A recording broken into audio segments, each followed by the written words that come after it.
ging'e budget gi. Kwa duogo to nikech weche mang'eny osetere kor gwenge.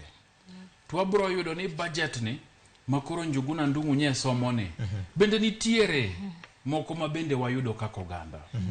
Mokwongo apani bang' higni mang'eny wadhi neno ka koro nitie feri mar sirkal ma piny owacho ogolo karibu $300,000 mondo nyiew godo feri mabro ringa alwora mar Nam Lolwe. Ma ber moloyo nikech feri masani nitie to kata water bus gin mag ji giwegi. To feri ni nikech en pes jopiny monyiewe, ageno ni kosenyewe mukete tich nikech jo Kenya Ferry Services bende nigi badgi Kisumo. Obro bedo gino ma japiny nyatiyo godo yo mayot.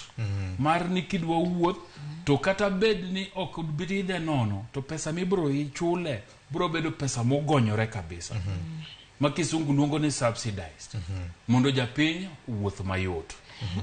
Mar ariyo king'iyo weche mag blue economy. Nya neno ka sirkal oketo pesa mang'eny e weche mag blue economy. En mnani koro wadwa ng'iyane nikech blue economy sani kwa wache twang'iyo kadho wadho nam chumbi to galwora mar Nam Lolwe. Pok mare bro konyowa nikech nitiere gik mang'eny mibro tim alwora mar Nam Lolwe ka mabro bero nam to bro miyo ohala wuoke nam waka. Yande no mora malich mokalo ka radio Ramogi ne udhiyo gal beach kuma no time nambwa mwanduwa. Nikech mwandu mang'eny ni e nam. To sirkal ma Kenya ka higni mang'eny nyaka kanyo chopo higa mar 2018 kane gichako weche mag blue economy mondo ging'e ni to nam watiyo godo nade.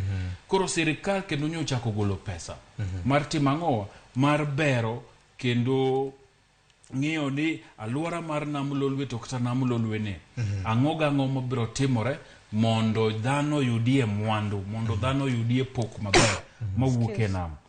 Mar adek madwa wacho en kana ng'iyo